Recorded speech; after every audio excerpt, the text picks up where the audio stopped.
TEDxFSU. TEDxFSU. TEDxFSU.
All right, that was Hani, a doctoral student on the piano, and Curtis, an undergraduate student on the cello, and they performed Ambitious Pursuits by Parker Franklin from FSU's College of Music. Let's put our hands together one more time.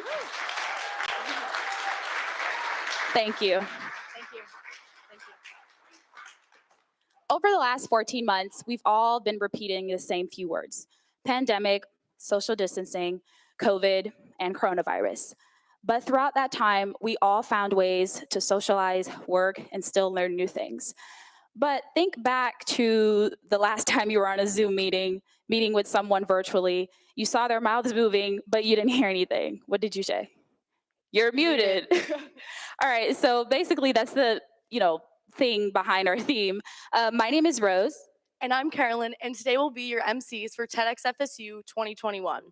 We've all adapted, we've all learned new tools and new ways to communicate, and we've all developed a love-hate relationship with Zoom over the past few months. But as hard as we've worked, being safe has been challenging to connect. It's been difficult to share our ideas, our passion, our creativity.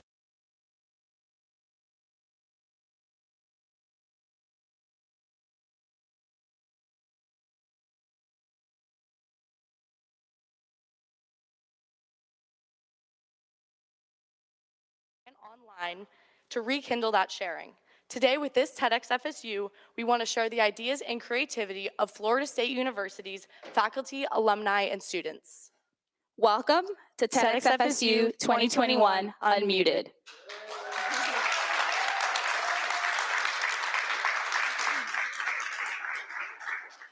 Today we will celebrate the knowledge, talents, and ideas that are nurtured in this special place. But before we begin, please listen closely as we adhere to the COVID safety precautions. We would like to thank the university for providing this space for us. But as you remain in your seats social distancing, please keep on your special TEDxFSU mask. And at the end of the event, we will release everyone row by row. And the only place you can have your mask off is if you're on this red dot. So today we're going to be hearing from 5 different presenters and 4 musicians. We've already heard again from Hani and Curtis. Let's give them another round of applause. Out of respect for all our performers today, I ask that everyone please silence or turn off their cell phones. I'd also like to let everyone know that photos and videos are prohibited, but we're going to upload everything to our website after the event, so you'll have access to that as well. So thanks for your cooperation. So today I'd like to introduce our first speaker. Christopher Araujo is a professor in Florida State University's Department of Geography. We've all spent time in Tallahassee, so we know how warm it can get out here. But Dr. Araujo is going to tell us about the extreme temperatures that accompany global warming, which can have devastating effects. Please welcome Christopher Araujo.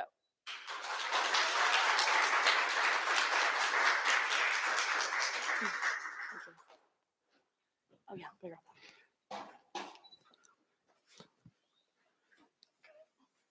Gonna click it for you. Thank you, Chris.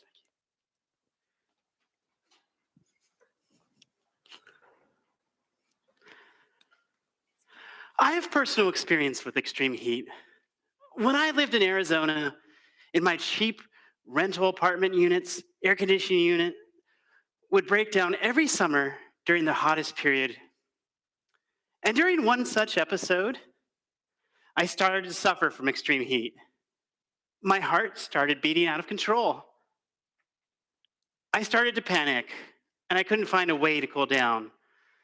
In an act of desperation, I crammed my head inside of the freezer until I started to feel a little bit better. The only good thing to come of this whole experience was that it was hot enough inside of my apartment to kill the bed bugs.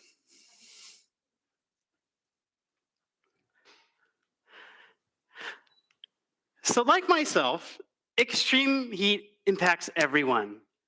But there are some people who are most at risk for extreme heat. That includes older adults, people with pre-existing health conditions, low-income households who can't afford to pay for air conditioning, and people who work or exercise outdoors. And how can we wrap our heads around how extreme heat impacts human health? And one way to do that is to think about numbers. And of course, I'd like to start just with the number 1, because every illness, injury, or death is personal to someone you love. I think of Zach Martin. Zach's mother described him as the type of kid who on the first day of school would go out of his way to introduce himself to the new student who just moved to the district and help them feel comfortable. At the age of 16, his friends called Zach a gentle giant. He weighed 320 pounds and was 6'4". Like many kids his age, his dream was to play professional football. Sadly, he was able to realize his dream. A few years ago, at a high school football practice, he was running wind sprints and he collapsed abruptly on the field. Zach fell into a coma and would die a couple of weeks later. Unfortunately, Zach's death could have been prevented. In addition to Zach, I think of literally the thousands of people in the United States each year who die from extreme heat. So extreme heat kills more people than hurricanes or tornadoes or flooding in the United States. This is a picture of a refrigeration truck of a heat wave that occurred during the Chicago Food Festival. This normally jovial occasion would have had a refrigeration truck full of food, but these trucks had to be repurposed to store the extra dead bodies that the morgues could no longer hold. Extreme heat's impact also extends beyond our borders globally. Scientists are currently racing to find the cause of a very mysterious kidney disease that kills otherwise healthy people in their prime working years. Although the story is likely complex, it is very possible that just simply working in hot and humid conditions for a prolonged period of time can cause your kidneys to fail. And in these poor and middle-income countries, they can't afford to pay for dialysis. This is essentially a death sentence. I also think of the millions of newborns each year that are affected by extreme heat. Extreme heat spikes the body's hormone and cholesterol levels, which may induce labor prematurely. And while it may not sound like a big deal to be born a few weeks earlier or a pound lighter, it can have some lifelong consequences. For example, you're more likely to develop diabetes or die prematurely if you're born in these circumstances. So returning back to Florida, extreme heat is still a problem here, even though nearly every household has access to air conditioning. The areas that have the highest heat illnesses, shown in purple, tend to have a few things in common. They have a high proportion of outdoor workers, such as around Lake Okeechobee, and in the panhandle of the state around Mariana. Other areas that we're concerned about are areas with low-income African American households that can't afford to pay for air conditioning.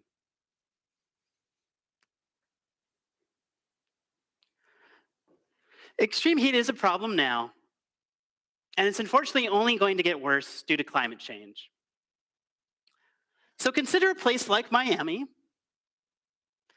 Even with some of the aggressive actions that we've already started to commit to with Paris Climate Accords, by the year 2080, even considering those actions, a place like Miami will be 6 degrees Fahrenheit warmer on average and more humid, and will start to really feel more like Cuba. Furthermore, those extreme heat events, like the one in Chicago, will become more intense, frequent, and longer lasting. So these projections are very serious, but sometimes they lead to some provocative headlines, such as, will places like Phoenix, Arizona become uninhabitable by the end of the century? And while this is a fair question, I personally think a better question is, who will these places become uninhabitable for? And one way to think about this is to consider another place, such as Dubai, that has a similar climate to Phoenix. This is the lobby of the Palazzo Verrazzo, Dubai, that was originally slotted to have the world's very first outdoor air-conditioned beach. So, for the rich, extreme heat might just be an inconvenience, at least for now. But for those risk groups that we've talked about, extreme heat is literally a matter of life and death. Returning back to Zach Martin, the high school football player who collapsed on the field, his mother, pictured here, took her grief and channeled it into a call to action. She worked tirelessly to convince the Florida legislature and the Florida High School Athletic Association to pass new regulations that were just passed in 2020 to make sure a similar tragedy didn't befall any other child in the state. But how many more people have to die before we take similar actions for those other risk groups that we talked about? Climate change is much more than just polar bears. What does climate change actually feel like? Well, in the case of extreme heat, it might taste like salt. It might smell like sweat. And it might feel like your vision blacking out.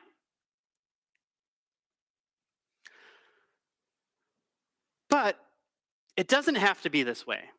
There are some things that you can do to help with this. It may sound simple, but simply getting to know your neighbors, introducing yourself, sharing your contact information can help during a disaster. Consider a place like Philadelphia, Pennsylvania, which is one of the world's leaders in this approach. They literally have a volunteer block captain in every single neighborhood. And when a disaster like a heat wave strikes, they have someone knocking on everyone's door to make sure the least of us are okay. Somewhat surprisingly, there are no federal regulations or guidelines protecting outdoor workers. Just some voluntary recommendations. So passing meaningful occupational health and safety reforms, such as passing the Asunción Valvida Heat Illness Protection Act, will prevent needless injury, illness, and death.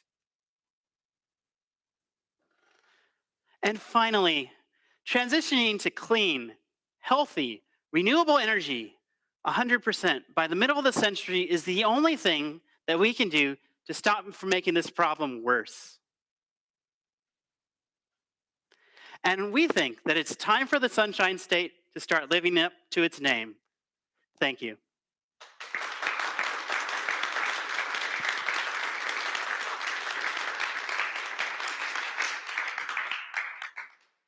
Thank you. Thank you again, Chris, for that wonderful talk. Now we would like to recognize the speaker coaches that have been working with Chris over the past 3 months. Kanoka, Amy, and Cadence. Thank you all. Now our next performer is Melissa Carcampbell, and she's a world traveler, feminist scholar, and advocate for gender equality. Through a pro-men feminist lens, she shows how adopting a feminist lifestyle is the key to liberating men and challenging our current ideals of masculinity. Put your hands together as we welcome Melissa to the stage.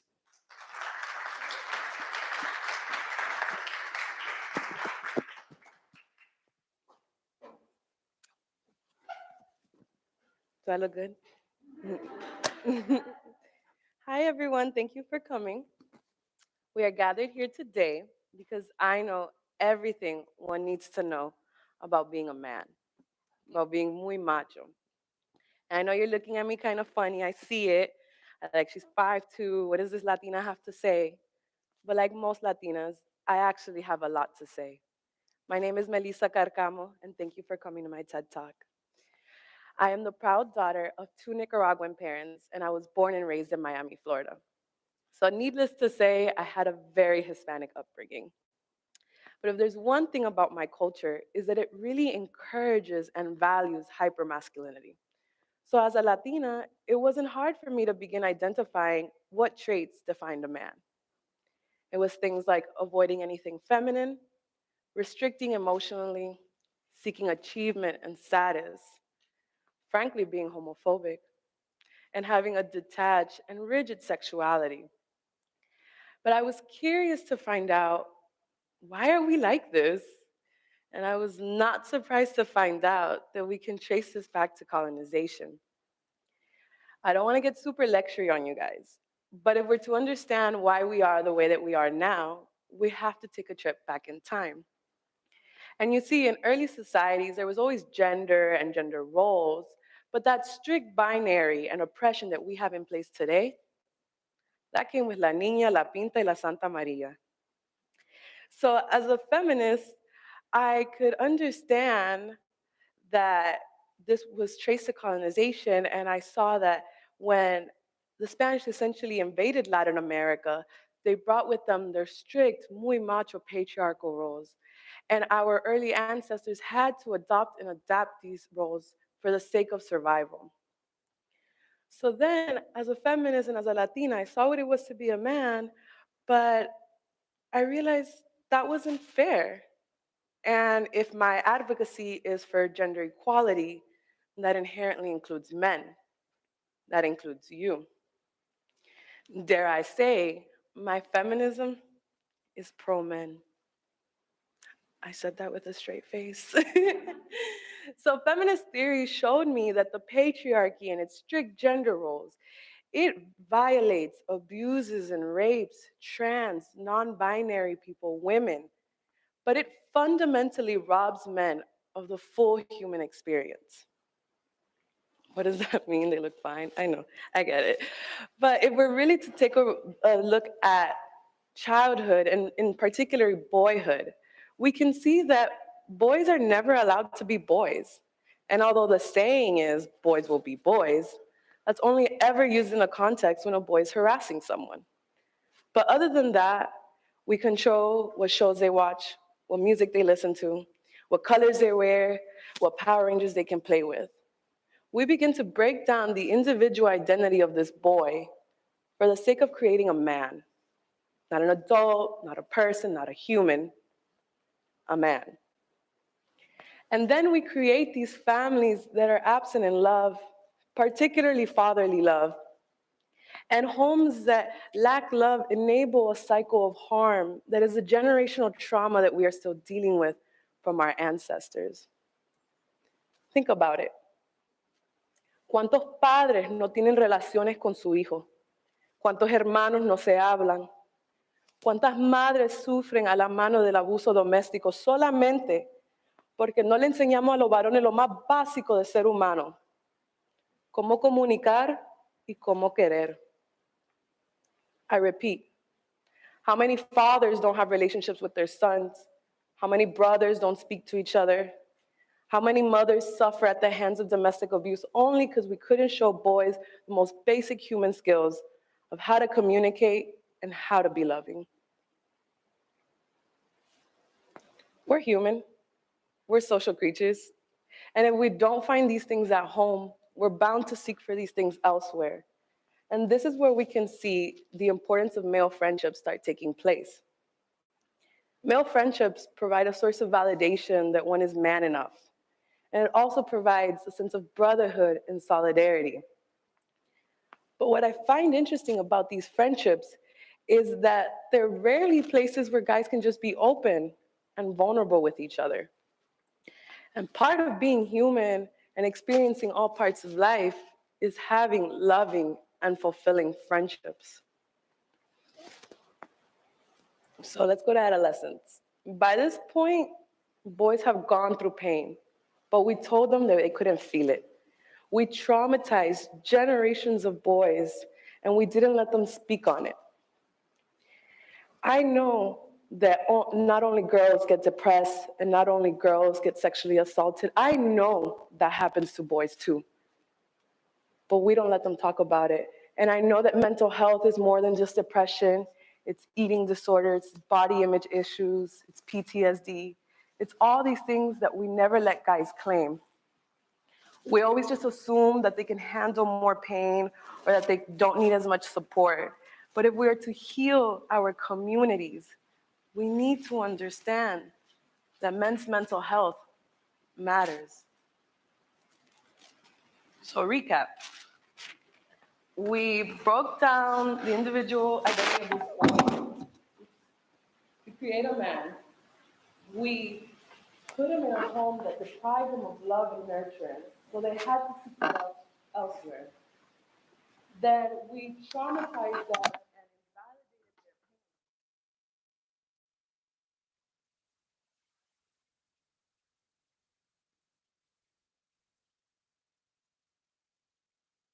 Good. Sunny. And then we get to adulthood, and it's a man. And now, not only did we police their whole upbringing, but now we police their sexuality. We don't let guys explore their sexuality outside of the hetero norm.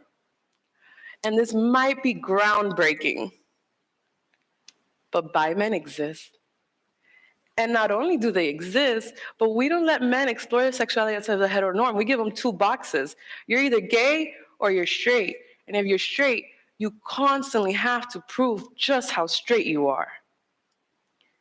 So all in all, we only gave boys one blueprint on how to become a man.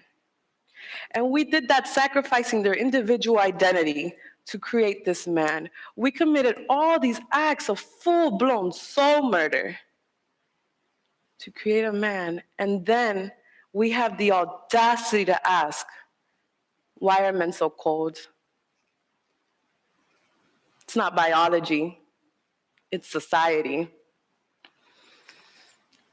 And if we are to heal our community from our ancestors' wounds, we need to create and adopt a new feminist manhood. Now, I know that might be a big and probably if you try to Google it, you wouldn't find anything on it.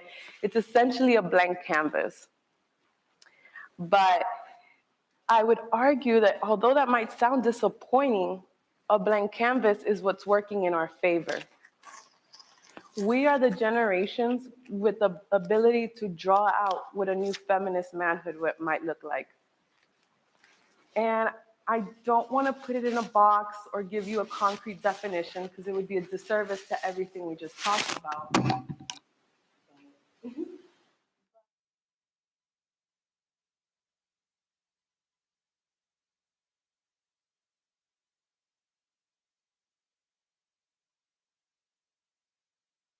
Yourself and show yourself some self-care and love.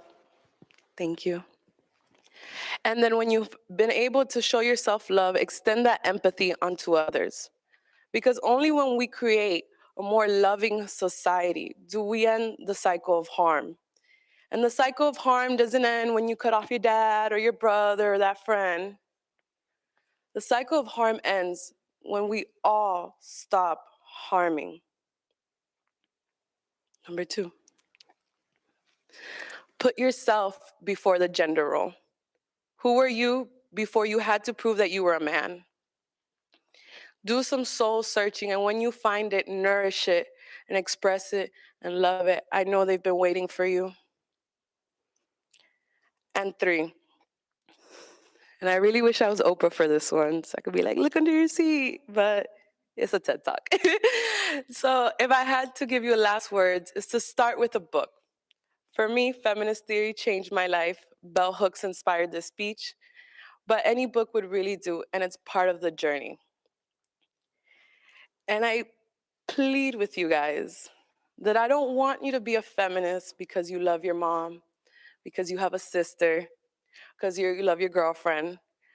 Be a feminist because you deserve to be advocated for. You deserve to experience all parts of life, even if that's sadness, happiness, trauma, and healing. You deserve these things solely because you are human. And my final words are to my Latinos, my muy macho Hispanic men. No dejes que el machismo te quite la vida. Feminism doesn't kill, but toxic masculinity kills every day. Thank you.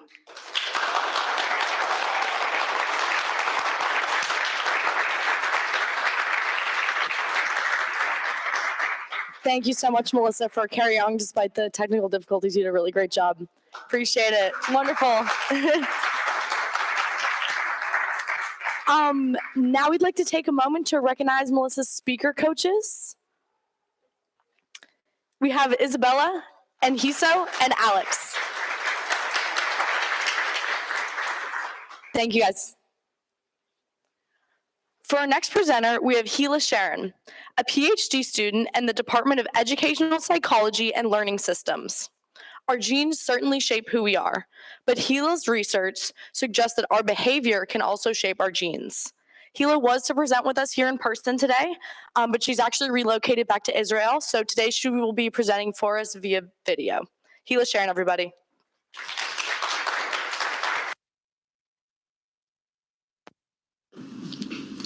I'm not sure what you planned for the day you graduated from high school, but I was preparing for my first day in the army.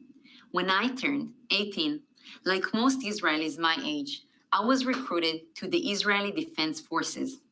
I was super excited to serve my country.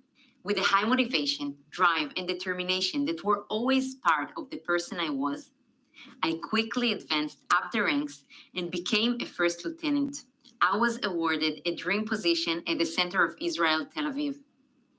I felt thrilled and excited to conquer the big city and start independent living. But in reality, things looked different.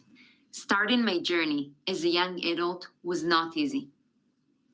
I was far away from home, from my friends and family, with long working hours and heavy responsibilities.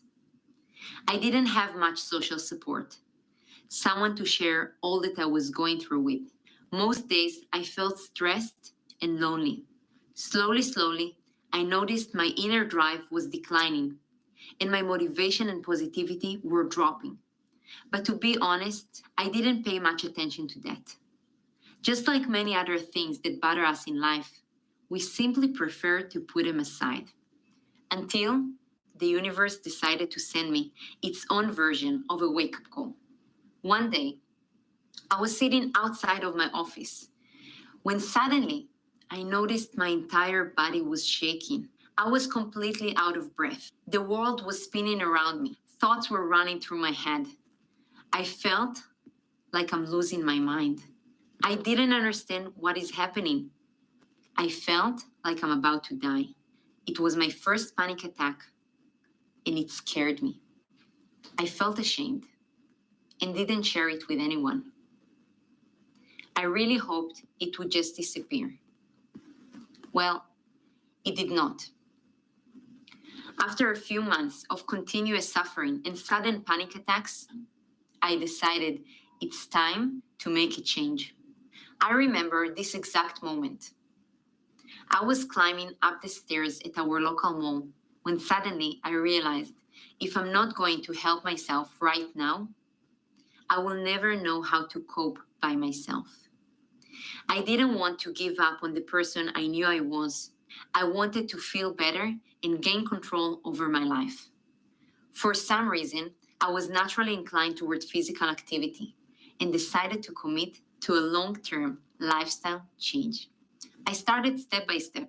At first, I changed my breakfast and became more aware of what I'm eating. I wanted to bring back my energy levels and started exercising. At the beginning, 20 minutes twice a week. And it grew from there to 4 times a week for 40 minutes. Exercise became my new thing. Something to wake up in the morning for, my new goal. Soon, the changes started to appear. And it wasn't just the physical changes.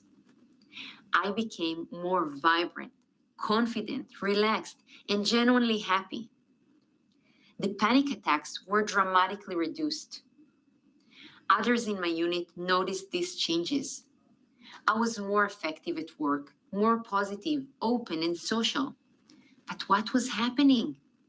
At the beginning, I thought, oh, I got back to myself. But it was more than that.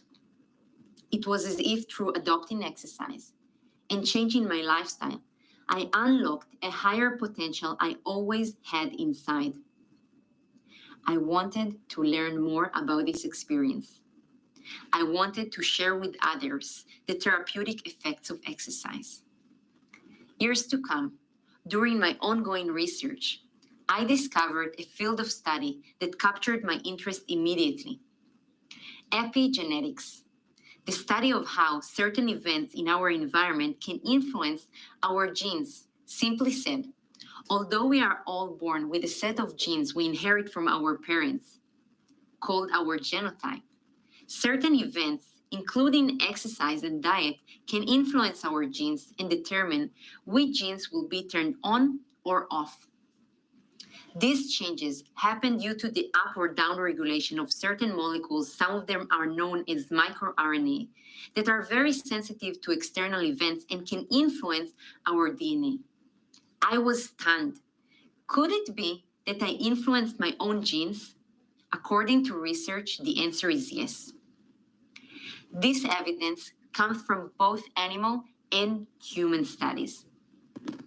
For example, a group of scientists led by Dr. Guth at the University of Maryland in 2013 have found evidence that exercise training among mice influenced genes that were related to body mass fat and muscle functions.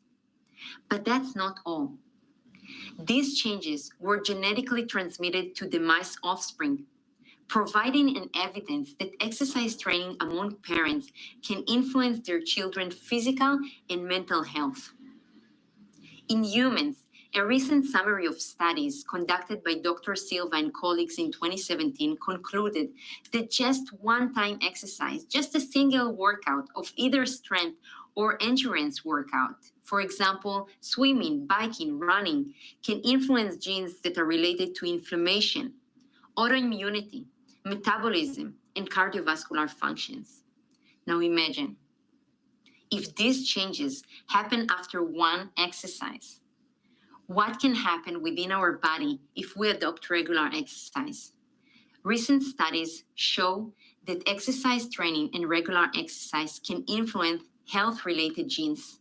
For example, a group of scientists led by Dr. Nielsen from the University of Copenhagen have found in 2013 that exercise training, including cycling of a few weeks among healthy adults, influenced genes that were related to diseases like cancer, heart failure, and even depression and anxiety. Apparently, not only exercise can influence our genes. Other lifestyle choices, like meditation, what we eat, how active we are, how much support we give and receive, and even our thoughts and emotional patterns can influence our genes. This evidence and my own experience set the foundation to a recent study I conducted here at Florida State University as part of my PhD studies. Together with a line of collaborators, we found an evidence that the combination of workout with emotional support can influence genes that are related to stress and mental health. But not only that, these changes were hand in hand with the participant report on improved well-being, providing another indication to the well-known mind-body connection. Now, we still have a lot more to discover than what we know. We still don't know why certain types of exercise are more likely to influence certain genes than others. We also need to better understand why some people are more likely than others to experience these genetic effects of exercise. We continue to explore these topics, but what we can surely infer from these studies is that our lifestyle choices, and especially our physical activity, matters. It can internally transform us. This knowledge is crucial today more than ever. Back in December 2020, the world confronted the spread of COVID-19, which affected us all mentally and physically. We had to socially disengage in a time when we really needed social support. We experienced enormous uncertainty that influenced our stress and anxiety levels. This pandemic proved us that the most important medicine is preventive medicine, that our health is within our hands, that our everyday choices matters. What we eat, how much physical activity we engage in, even through Zoom or YouTube, how much time we spend with our family, how much I love you we say.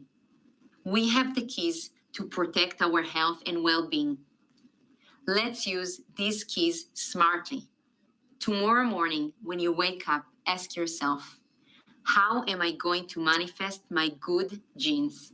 You can start slowly, by changing something small. Be more active. Take the stairs instead of the easy way, the elevator. Smile more. At strangers at the street, make their day, or at yourself in the mirror. Eat healthy, nourishing food. Yes, it takes time to cook, but you may discover you have an internal chef within you didn't know exist. Drink more water. It's 70% of who we are, and it's free. Our awareness of these lifestyle choices can make a huge difference. These lifestyle choices shape our today. It can shape our tomorrow, but more than that, it will impact generations to come. I'm Dr. Hila Sharon David. Thank you for listening.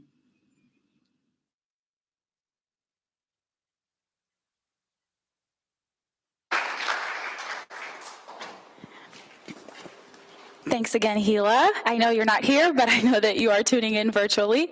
Now we would like to welcome our next performance, Chase Banks. Oh, sorry. We would like to recognize Gila's coaches, Grace and Madison.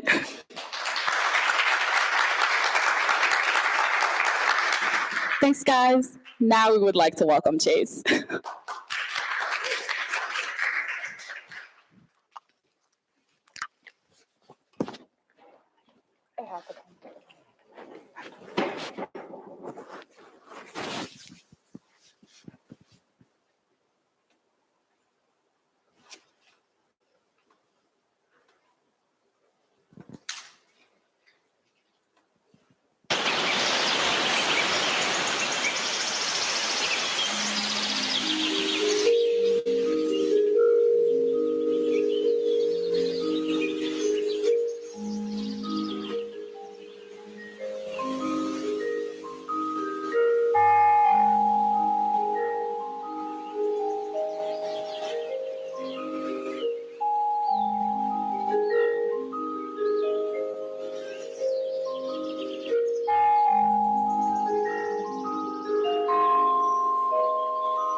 Thanks again, Chase. That was A Castle in the Air by Andrew Patzig on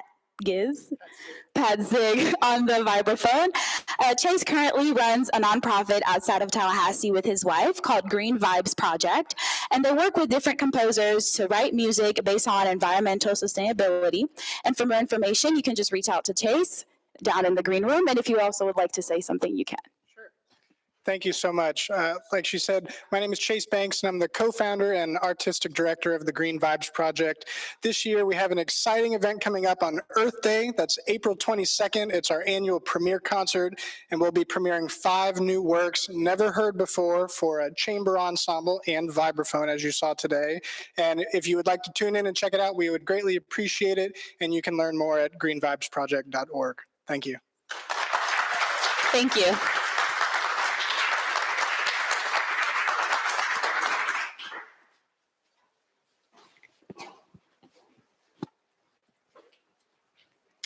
For our next presenter, we have Jack Fox-Keene, a non-binary, Latinx, neurodiverse STEM student researching the intersection between neuroscience, mathematics, and technology. They are going to talk to us about an important topic, suicide. If this is a sensitive topic for you, please take a moment to step outside. Without further ado, Jack Fox-Keene.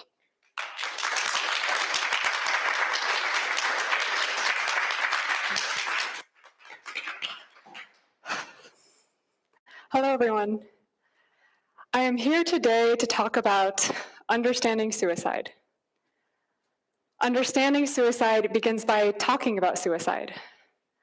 One point I want to make very clear is that studies show talking about suicide does not cause people to feel suicidal. First, how many of you know someone who has died by suicide? Oh, that's a lot of people. I know 8 people who have died. Some were friends, and some were friends of friends. And after every death, I kept asking myself the same question: why? I actually tried to die by suicide 9 years ago, and I find myself asking, why? Why did I try? Why didn't I die? Why is my situation different from these people that I knew? My own experience with suicidality is this weird feeling of being dissociated and alone. It's like a delusion, but like the inverse of a delusion. Instead of imagining things being there when they actually aren't, I am imagining that things are not there when they actually are. I can't see the connections between myself and my friends. I can't see the love and compassion in their faces. It's all distorted, and I think they don't like me. I feel annoying and alienated and alone. In the interpersonal theory of suicide, this is called thwarted belongingness. To clarify, we don't necessarily know what neurobiological changes happen when someone dies by suicide.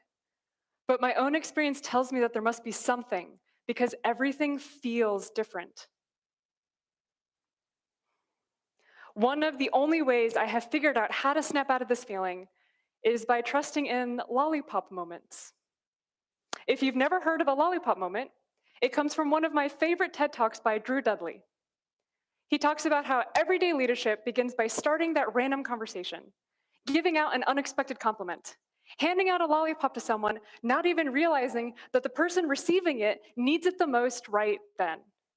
It's the serendipity of bumping into the right person at the right time. The thing with serendipity and lollipop moments is that they require that you go out into the world.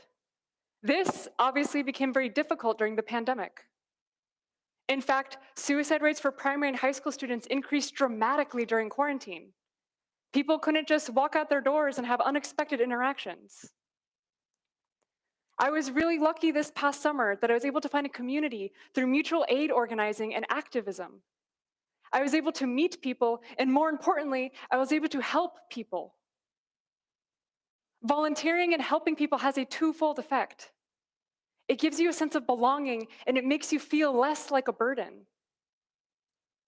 I've had fantastic conversations with my houseless neighbors. They've become my friends. There's something about the unexpected nature of human connection that snaps me out of this feeling of being alone and dissociated.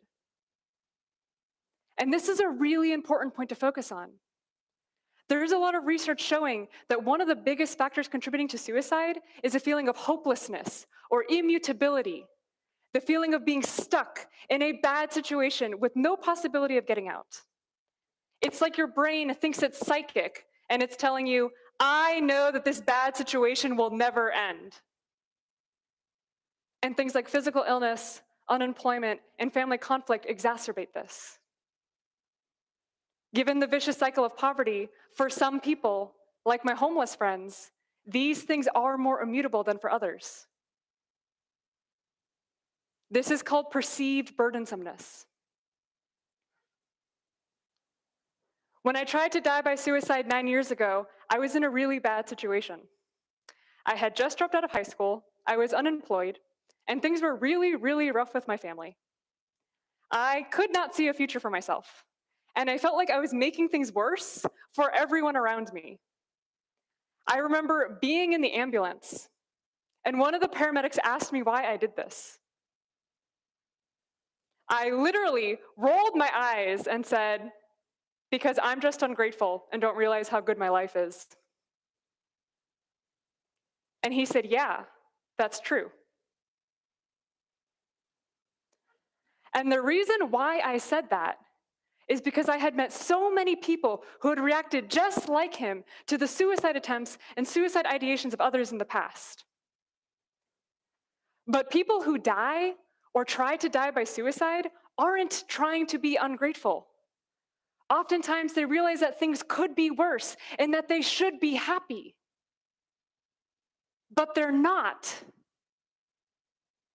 Realizing that places a huge psychological burden on someone.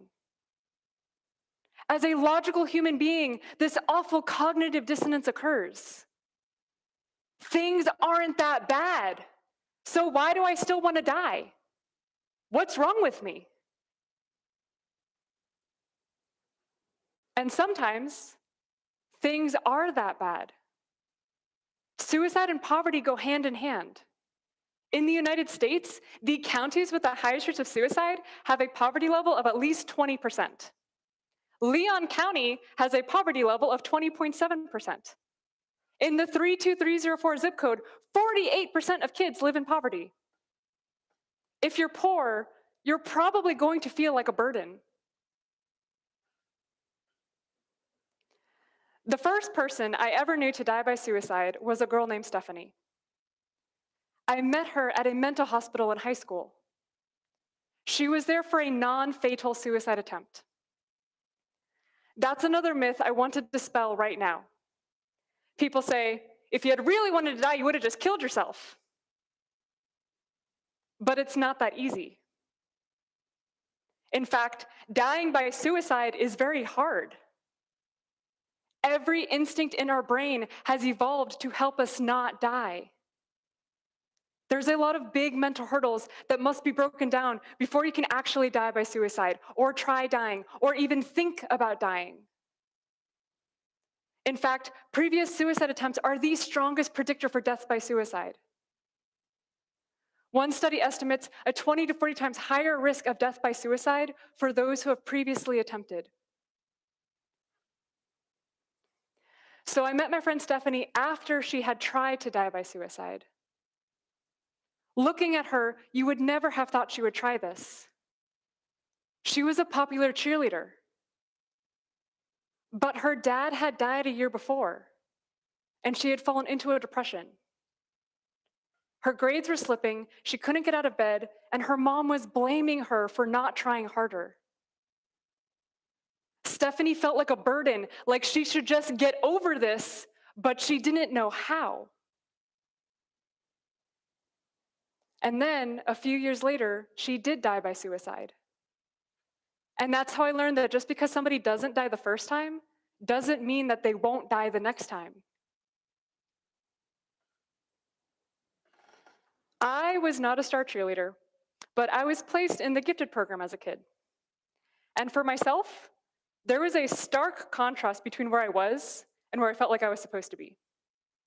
I was supposed to be a star student. I was supposed to be a genius. But life didn't go according to plan, because it never does. My mother was murdered, my brother was abusive, and my dad was struggling to keep things together. Basically, a lot of unexpected bad things happened. And at the same time, there was no way to predict the unexpected good things that happened and turn things around. And there is still no way to predict them. I've learned to rely on a fundamental belief that when things seem hopeless and I logically can't see any way out, I just have to irrationally believe that something good will happen, even though I have no evidence or proof. In fact, sometimes the only proof that I have is that a bunch of bad things happen that I couldn't predict. Therefore, maybe a bunch of good things might happen that I also can't predict. I've learned to place my faith in randomness and chance, and seek solace in the fact that I don't know and can't know what's going to happen next. The most important lollipop moment of my life came at a coffee shop. I had a habit of going to coffee shops when I felt suicidal, like a ghost. I would sit and try to quietly read and pretend that I did not exist. During one of these days, one of the baristas noticed that I felt like this. He brought me a milkshake and told me it was on the house. That milkshake provided the spark that I needed. I slowly came back to the world, marveling at the random kindness of others and their ability to see the quietly suffering. This same barista died by suicide a few years later. Nobody was expecting it. This was the kind of person you could describe as cool, calm, and collected, always cracking jokes. But he was unemployed, struggling with mental health issues, and had just received a $200 parking ticket. It was a lot of stressors piled on all at the same time. The owner of this coffee shop implemented a new rule for the employees. Be kind, for everyone you meet is fighting a battle that you know nothing about. Of course, this is easier said than done. The thing with lollipop moments is that it's not enough to go out into the world and bump into kind strangers and receive that unexpected milkshake. We also need to create a world that nurtures the creation of lollipop moments. And that's where I believe everyone in this audience can make a difference. It's not about one person doing a bunch of things. It's about a bunch of people doing little things. Suicide is a community problem. It needs a community response. I'm going to share a few of the little things that have helped me. First, probably the most important thing is that I have a really strong support network. It's important that I don't have just one friend to turn to, because that is way too much pressure for any one person to handle. But I've had the same core group of friends for over 10 years. They've seen me through all of my ups and downs, and they still love me unconditionally. I also have a lot of really nice acquaintances. There was one time that I failed an exam, and I was crying in the bathroom. One of my classmates saw me and sent me a text message later saying, "Hey, I hope everything's okay." It didn't lead into a long conversation, but I appreciated her taking the time out of her day to say, "Hey, I saw that you were hurting, and I care." Exercise is also extremely important, but to be honest, this became very difficult during the pandemic. I had a really hard time motivating myself. This is where community becomes important. My roommate invites me to do yoga with her in the morning. I had a friend who is teaching me jujitsu. I view this as preparation for battle, for the next time my brain starts to feel alienated and alone. I journal, I go to therapy, I eat healthy, I follow a schedule. And it's important that I do all of those things when I'm feeling fine. I've had to make these habits second nature, something I do without thinking or planning. Because when you're depressed, it's hard to think about doing anything. And ultimately, after years of fighting suicidal thoughts, I started taking medication. But medication isn't a magic cure. I still have to do all of these other things in addition to taking medication. And it took a long time for me to get to this point. I've started and failed so many times. I still slip up. It's easy to lose patience and get frustrated. I just try to remind myself and others to just keep trying after every struggle. One of my favorite quotes is, "Why do we fall? So we learn to pick ourselves up." My life is full of things I never thought I could do. I never thought I would make it to FSU. I never thought I would major in mathematics. And I never thought I would be able to do this TED Talk. I just had to keep telling myself that I won't know what I can do until I try again, even after I have failed so many times before. And listing these things out loud is important. I went through a really bad breakup last year. I was devastated. A friend told me, say out loud, "I'm strong, I'm capable, I will get through this." And then she made me say it. And then she made me say it again. And I really think that using my voice helped bring that idea into a reality. There's something about the physical nature of doing things that's important for the neuroplasticity in your brain. One of the things I've learned is to imagine gold dust settling on my skin whenever I have a moment of feeling calm, accomplished, and powerful. To engage all of my senses. Because this is what happens to your body naturally when a traumatic event happens. Your sympathetic nervous system turns on and records all of these sights, smells, and sounds to protect you from future bad things. But you have to actively make that switch yourself when something good is happening. So I try to engage all of my senses and get into my physical body and out of my head. I have to say, I can do it louder than the inner voice that's worried and telling me that I can't. And all of these are little things that I do. And I have to do them every day. It's about lifestyle changes for all of us. Some extra kindness in our day, more mindfulness when we get to work, paying more attention to a coworker after a meeting or a classmate after an exam, making all of the tools and resources that I mentioned available in every household, especially low-income homes. For myself, I believe that I have not died by suicide because along the way, I have repeatedly been given hope. And because I have been given hope, I believe it is our responsibility to give each other hope. To do that requires realizing that suicide prevention is a community effort. And this requires a radical understanding of love for ourselves and our fellow human beings. I hope that today's talk provided something towards that understanding. Thank you for coming to my TED Talk.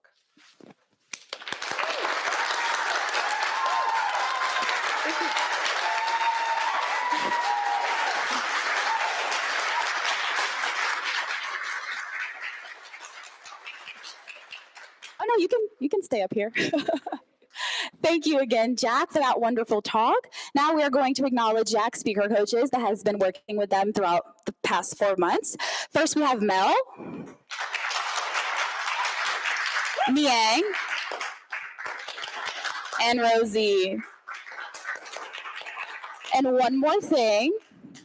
So to remind you of, is my mic on? Yeah, okay. So to remind you of the importance of lollipop moments, I want everyone to look under their chair. It's an Oprah moment, we did it. Thank you again, Jack. Our next presenter is Hernisha Dukes, an alumna of Florida State's College of Communication. As a principal, Hernisha saw how our schools can fail their students. She has new ideas for what education has to be in the future. Put your hands together as we welcome Hernisha to the stage.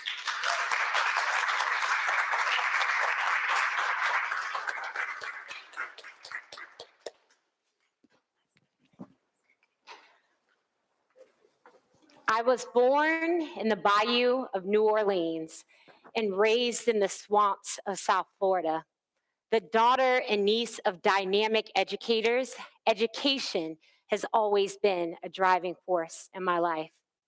My mother grew up humbly in the city of Pahokee, Florida, and made it her mission to ensure that I received the very best education possible. She wanted to make sure that I was afforded the opportunities and access that she didn't have growing up. She was a first generation college student and had an incredible work ethic. She made sacrifices to send me to private school through elementary and made sure that I had every experience necessary to be accepted into one of the top performing art schools in our country. I graduated north of a 3.5 with AP classes and enough extracurriculars that my mother put me in to fill up a 3-page resume. But when I look back at my schooling, I remember very little about the academic content. I remember very little about what those around me did. But what I do remember is the way that I felt. The late, great Maya Angelou once said that people don't remember the things that you say, and people don't remember the things that you do. People will always, they will always remember the way that you made them feel. I remember being in school feeling loved, heard, cared for, challenged, and valued. My opinion, my perspective, my experience mattered. Upon high school graduation, I naively believed that in this new millennium, every student across our country had a shared schooling experience. It took a life-changing event for me to realize just how skewed my perception was from reality. It was my sophomore year at Florida State. I walk into my dorm room, put down my bag, and turn on the TV. Hurricane Katrina, a Category 5 storm system, is on a direct path to the bayou. The governor, mayor, law officials mandate evacuation and urge residents of New Orleans to leave. Those that can do, and those that can't stay. It was a painful, visual, palpable example of inequity. At 5 a.m., 1 hour before Katrina makes landfall, levees in and around New Orleans begin to breach. In total, 50 levees and storm walls fail, and 80% of the city of New Orleans is underwater. 100,000 residents remain in the city. So what do you do? What do you do when you don't have the means to be able to evacuate? How do you adequately prepare and protect your family? How do you navigate a system that is not designed to elevate your voice and empower you, but is instead designed to keep you at bay? It wasn't until after the water subsided that the true impact of Katrina was realized. 1,577 casualties, 134,000 homes destroyed. In education, 110 schools were destroyed, leaving only 12 remaining in the city. And 400,000 students in Katrina-impacted areas were displaced. An unimaginable catastrophe, and yet the invisible wounds proved the most difficult to heal. Shortly after the storm, it was estimated that 1 out of every 3 adults suffered from post-traumatic stress disorder. And while the city was rebuilding and homes were being reconstructed, hundreds of thousands of New Orleanians were struggling to cope with the most tragic experience of their life. And imagine this from the perspective of a child. Your school, your home, your friends, your community, everything that makes you feel whole is gone. Over the past decade, I've had the opportunity to travel across the country to see schools in action, specifically focusing on schools that serve disadvantaged and marginalized communities. 60 years after the Supreme Court ruled separate but equal unconstitutional, our public education system still remains heavily separated by race. According to the National Assessment of Educational Progress, 70% of Black children in the US attend predominantly Black schools, and 72% of Black students attend high poverty schools based on the income of the community served. I wanted to learn more about these schools and the experience of Black and Brown students within them. How are these schools supporting students that have faced trauma? How are they empowering them and affirming their identities? And how are they working to dismantle systems of oppression and providing students with the tools that they need to navigate and improve our world? What I found in these schools is that far too often, students are being told what to do, how to think, and even more intensely, how to behave. Schools lack joy and innovation as classrooms chase after control and compliance. Students are disengaged but asked to remain silent. Students often look down or away when being called on, movement is frowned upon, and outbursts, laughter, conversations are deemed as off-task behavior. Teenagers are still asked to walk in a straight line with their hands to their side as they move from one classroom to the next. You can imagine why dropout rates are high and attendance is low in these types of learning environments.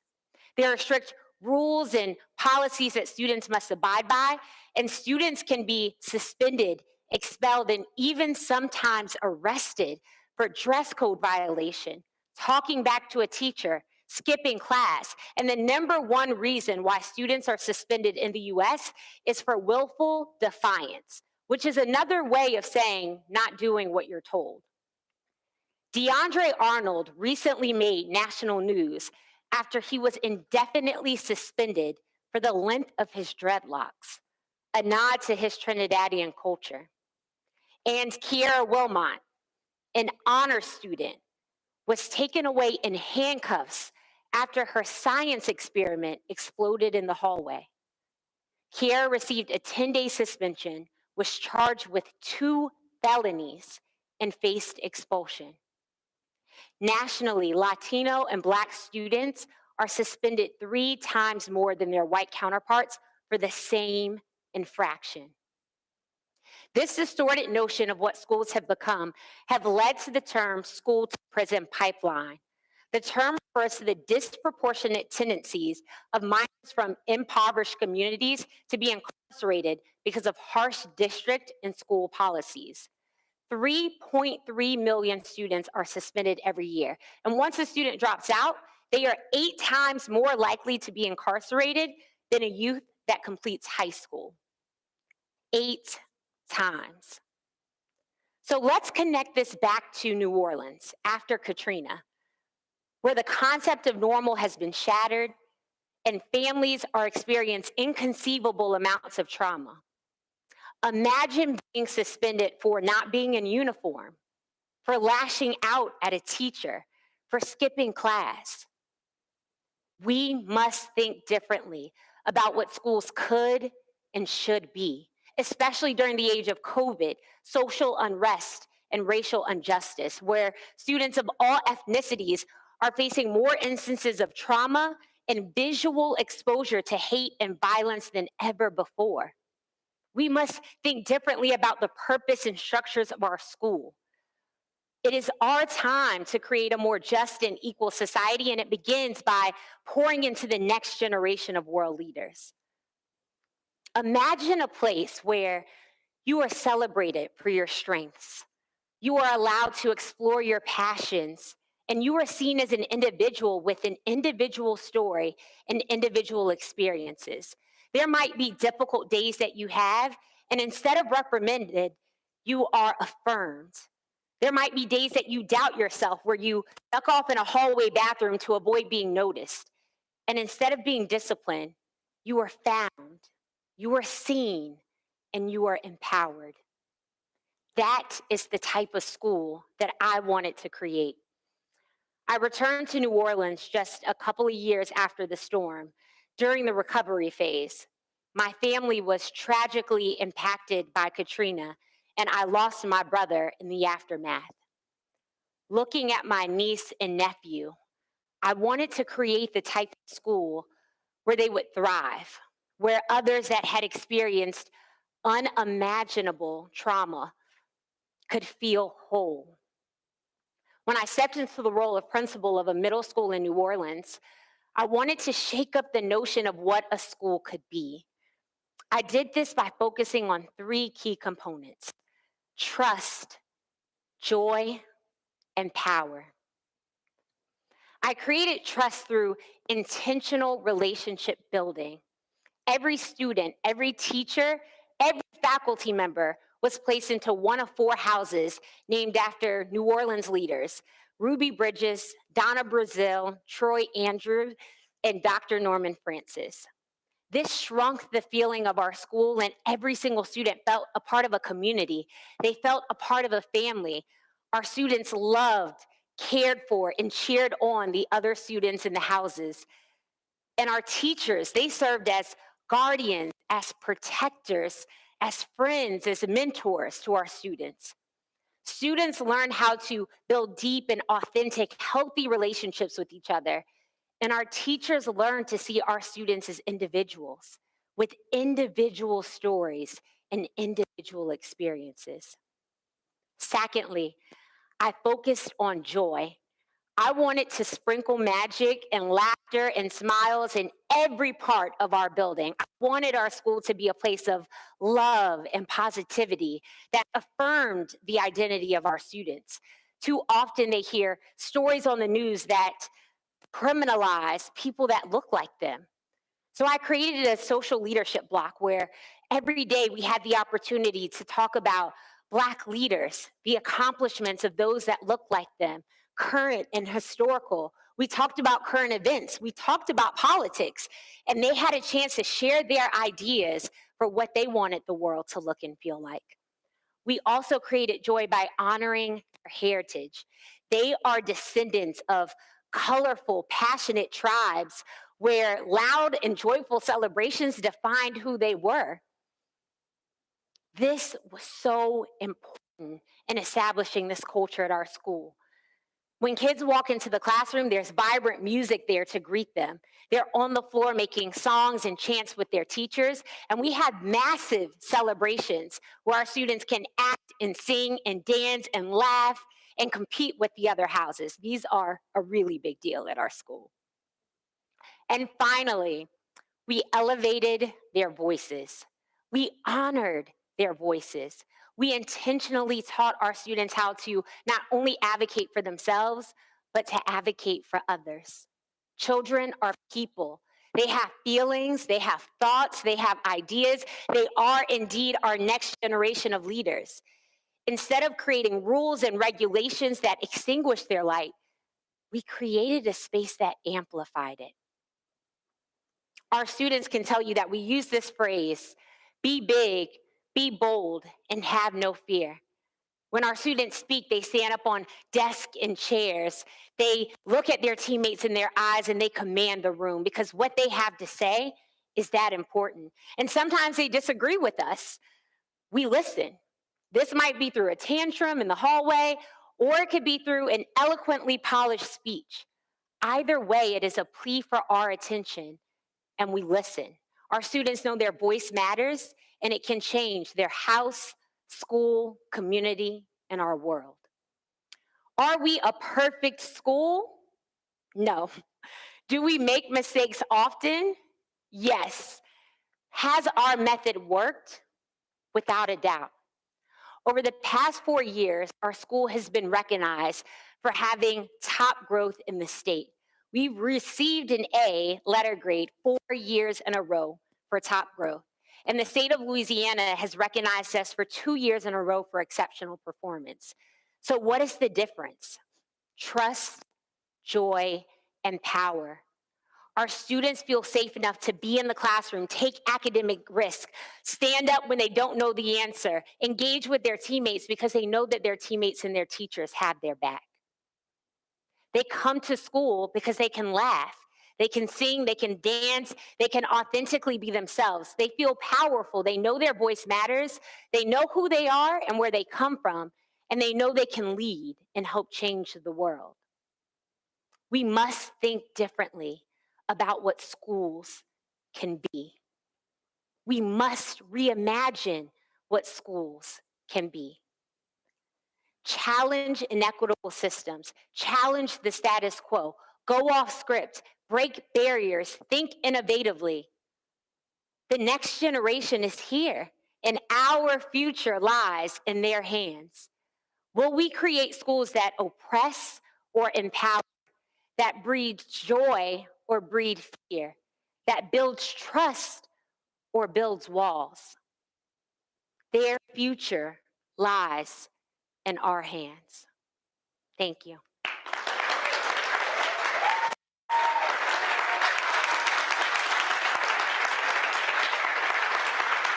Thank you. Thank you. Do I pass this to you? Thank you so much, Renisha. That was an amazing talk. At this time, we'd like to recognize her speaker coaches, Claudia and Darius. Thank you so much.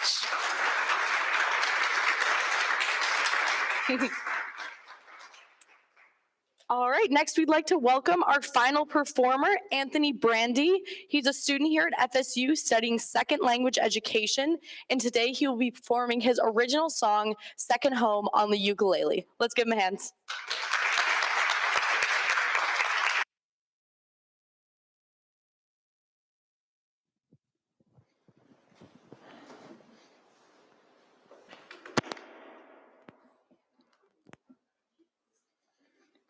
Hey everybody, how you doing? Good.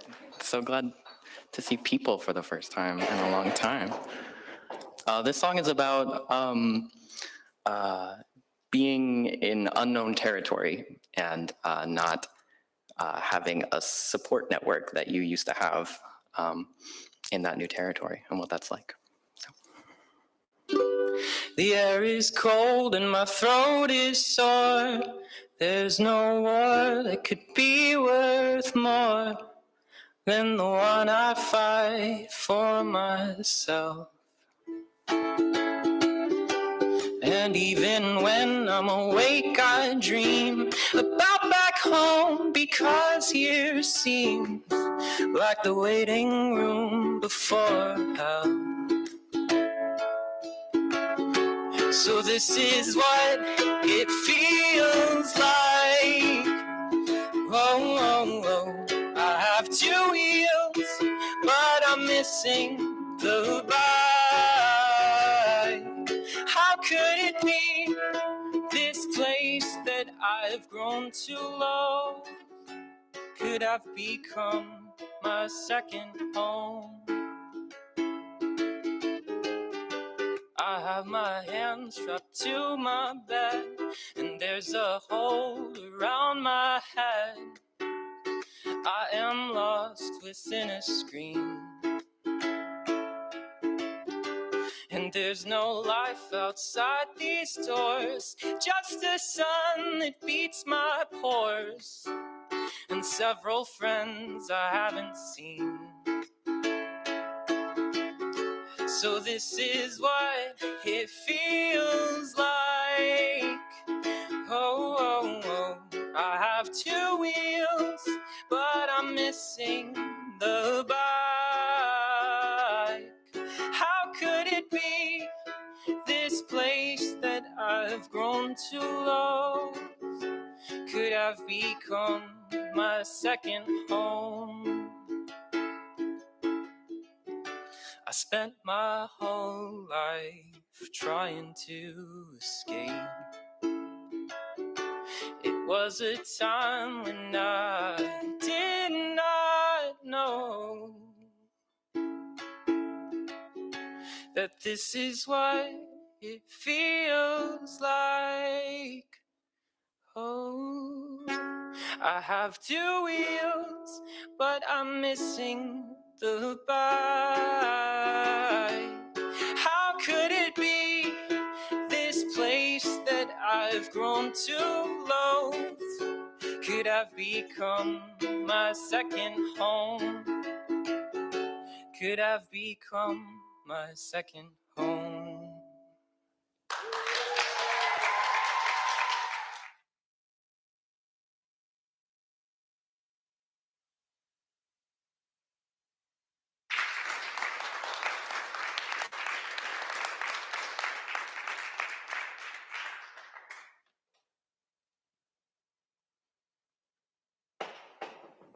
Thank you so much to Anthony. Again, that was an original song by him. Super cool. Thought that was amazing.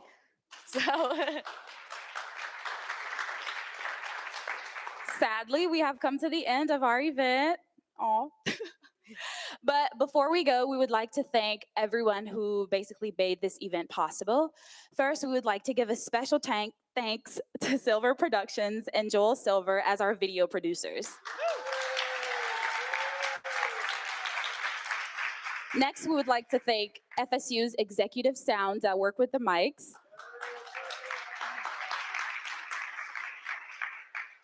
And of course, the Alumni Center that provided this whole space so we could hold this amazing event.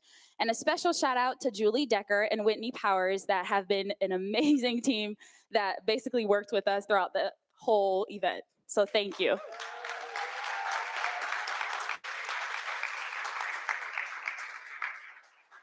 also a big thank you to FSU Center for Leadership and Social Change.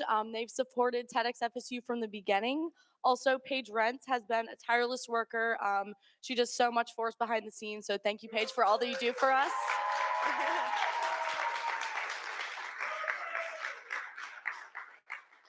Additionally, thank you to the College of Fine Arts and Scott Shamp. He's been a great asset to us. He's been doing this. He's been working on these events for years. He's really dedicated and passionate about it, so we appreciate all that he does for our team. So thank you, Scott. But the real power behind TEDxFSU is all the students that work together to make it possible. We have a really dedicated, amazing steering committee that puts all of their ideas, hard work, and passion into creating this event and making it all come to life. So thank you all for choosing to be a part of it this year.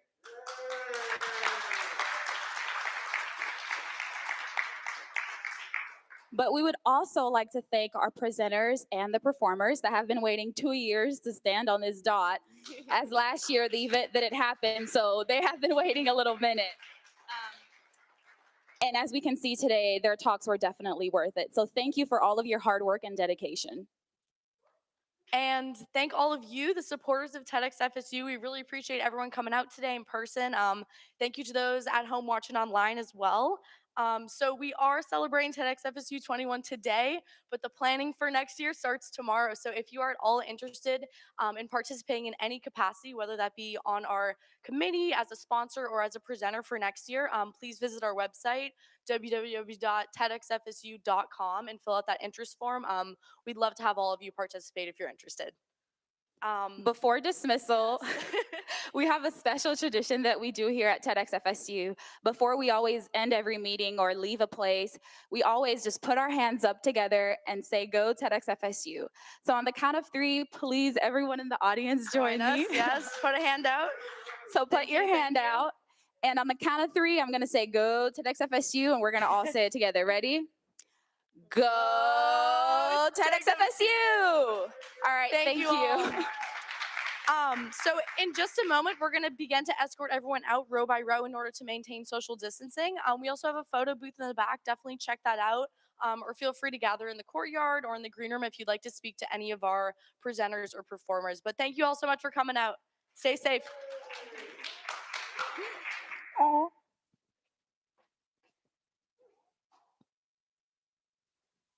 The last